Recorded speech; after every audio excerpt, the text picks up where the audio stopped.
Thanks, Zach. Look, it sounds by your intro as if you've known me for years, but the guy I've really known for years is Felix, from the time in the Vienna Cafe. And I've got to say, well, thanks, Felix, for the invitation and for your work over the many years in actually promoting participation. And as Zach said, I speak on behalf of working women and men who deliver the public services that many of us take for granted and all of us need. And I think the world we want is rooted in the rights of all living beings. The UN has outlined human rights, although these remain incomplete and far from realized, but the rights of nature are still missing. Look, our core mandate as trade unions, as most of you will know, is to ensure that labor rights, which are human rights, are respected, that people are able to work, and that they work in conditions of dignity and respect. And these human rights, too, are far from being realized. As Zach said, I've been working in the water and also in energy and waste. And water is the fundamental vehicle for the rights of all living beings, for human rights and for social and economic progress and justice. And I think we all know that, and we recognize it, even if we're not in the water sector. Now, earlier today, Johannes Kuhlmann said that we must break taboos. And one of the taboos that must be addressed honestly is the collective belief in the UN and other global and regional public institutions that the private sector will move its mountains of money to areas of social and environmental needs and priorities if only we provide public subsidies and change our laws and regulations to protect private investors. That is an assumption, and that is one of the taboos. But as it stands, if companies and investors don't maximize profits, which implies taking out as much money as possible in as short a time as possible, then either the companies will disappear or investors will move elsewhere. And in the international architecture and institutions that we've built since World War II, the rights of investors always trump human rights, not to mention the rights of nature. For example, our global trade regimes allow mining companies to sue governments for untold millions and tie them up in courts for years if those governments dare to try to protect their waters over corporate profits.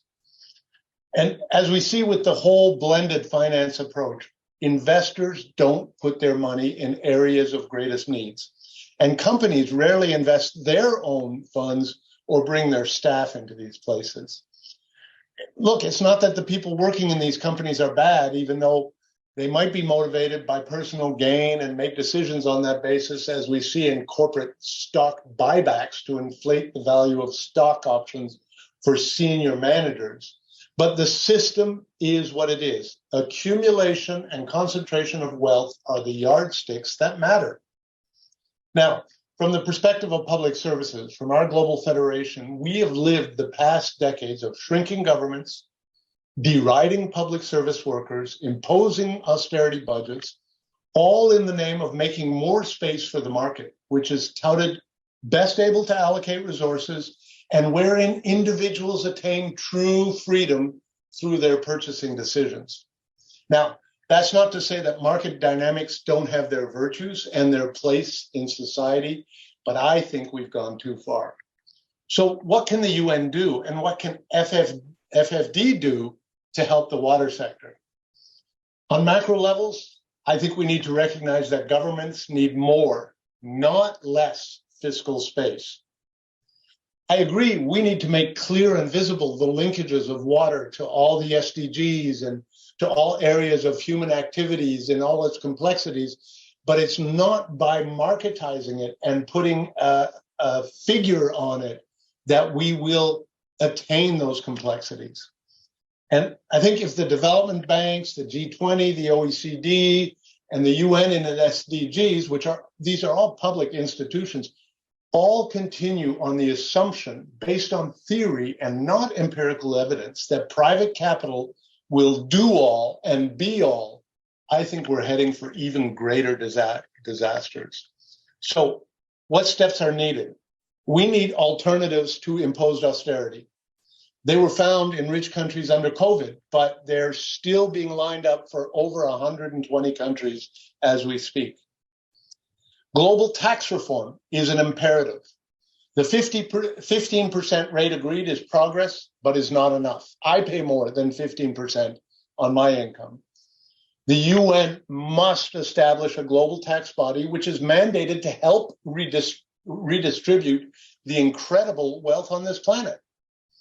I think we need to look at the role of the three big credit rating agencies and the big consulting firms to make them more accountable for their activities in national and global financial systems. We need to also strengthen the role of public development banks in helping address needs at home and abroad. The strengthening for me is seeing an overseas development bank advocating privatization and market rules when their own water services are firmly under public ownership and management. Now, another area of work that is crucial for water, and we've touched on it, is subnational governments. As we concentrate people and production in cities, we must ensure that our cities have their place at the table, can help decide. But national governments are jealous of their prerogatives, and it's not easy for city governments to make their voices heard in the UN, particularly on the issue of finance. But one example, not in finance, of a bizarre distortion. When the public water and sanitation utilities tried to register for the water conference this year, they were told by the UN to do it under the umbrella of Aquafed, the lobby group for the private water operators. The public water utility of the city of Paris has been refused participation in the conference. So look, there is a lot of work we must do to protect people and planet. So we have to have our eyes wide open. We need to challenge our assumptions and get out of our comfort zones. It's not easy for any of us, but I suspect it's even more difficult for people in finance. But the stakes are too high, Zach. People need solutions that work for them, and we need them now. Thanks very much.